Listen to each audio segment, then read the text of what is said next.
Guys, so I have a few things I want to talk about before I actually get into the video. First is thank you so much for helping me reach 4,500 followers. That's kind of insane. And the closer I get to 5,000, the more I'm just like, wait, what is my life?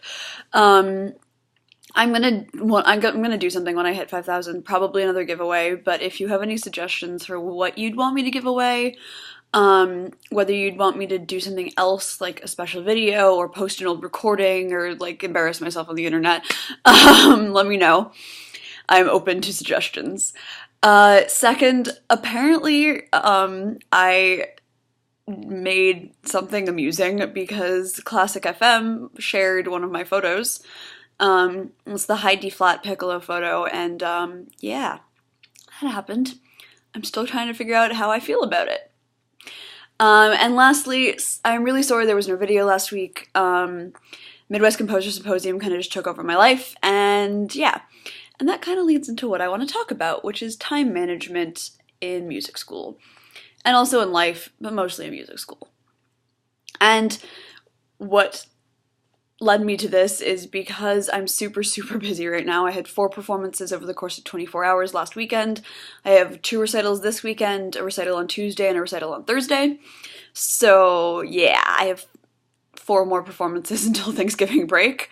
I've had to kind of give up a few things, Tumblr being a major one. My blog runs on a queue, so I don't have issues with it not posting, but in case you hadn't noticed, I haven't been around a lot. I'm not answering a lot of asks.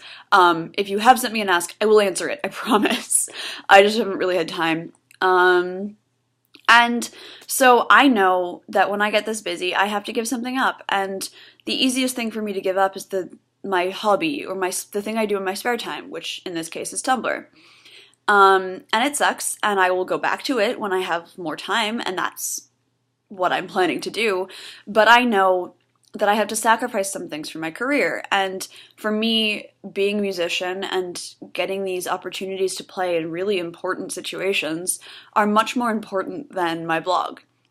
I love you guys. I love doing this, and I have no intention of stopping, but sometimes it has to be put on the back burner. Because I'm not making money off of this. This isn't how I plan to make a living. It'd be awesome if I could, but like, music is what I love, and it's what I want to do with my life, and so sometimes I have to sacrifice other things for that. And it sucks. And I know that. And that's one of the things that everyone has to realize over the course of music school, is that sometimes you can't do everything. And sometimes you have to bail on your friends, and sometimes you can't pick up that extra shift because you need to practice, or you have a lesson, or there's like a performance you have to go to. And yes, I know how hard that is, especially if you're paying your way through school. I understand, and I don't really know what to tell you, but that's something you have to keep in mind, is you can't put work or anything really ahead of being a music student. Because you're a student, you're here, you're in music school to become a musician.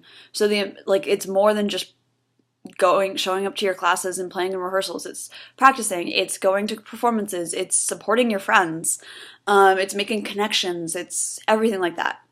And yes, I'm aware that this is an ideal situation where you don't need money, but it is something that you have to think about.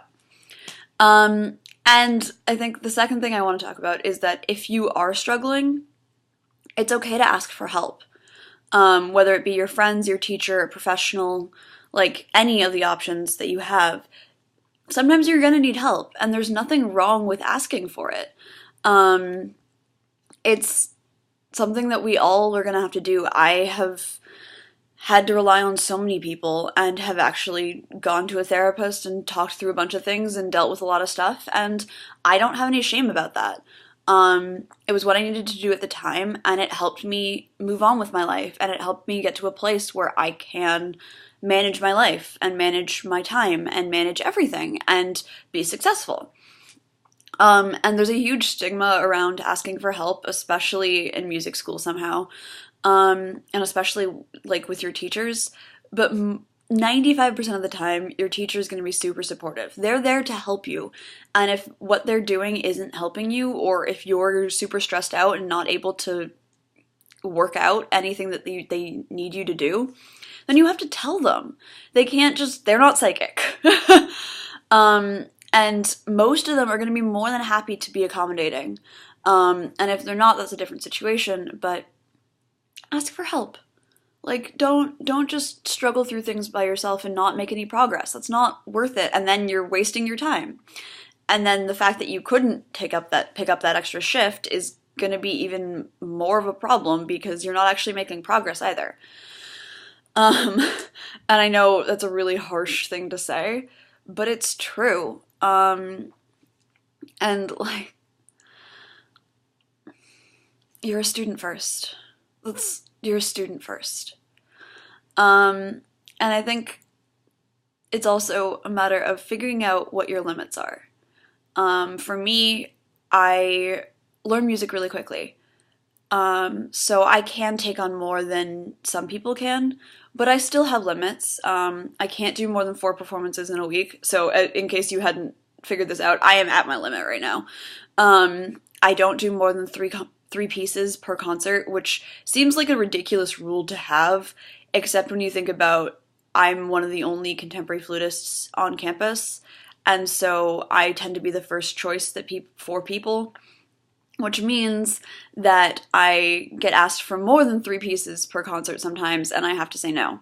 And then I will give them options for other people who can play just as well as I can, that just don't get thought of a lot. And that's fine. But I know through trial and error that I can't do more than that. And trust me, I've gone wrong. I've taken on way too much. But I've been in music school for 6 years. I know my limits, because I've tested them and I've learned from it. There were days where I was so stressed out I could barely eat. And those were the days where I'm like, I should stop doing this. I shouldn't agree to this much. And yes, it's really, really hard to say no, especially when your friends are asking, but you have to. You have to figure out a way to say no. You have to figure out a way to plan your schedule so that you can do as much as you can. And yeah. So I hope this is helpful. As always, if you guys have video ideas, let me know. And I will hopefully see you next week, but no promises because next week's going to be awful.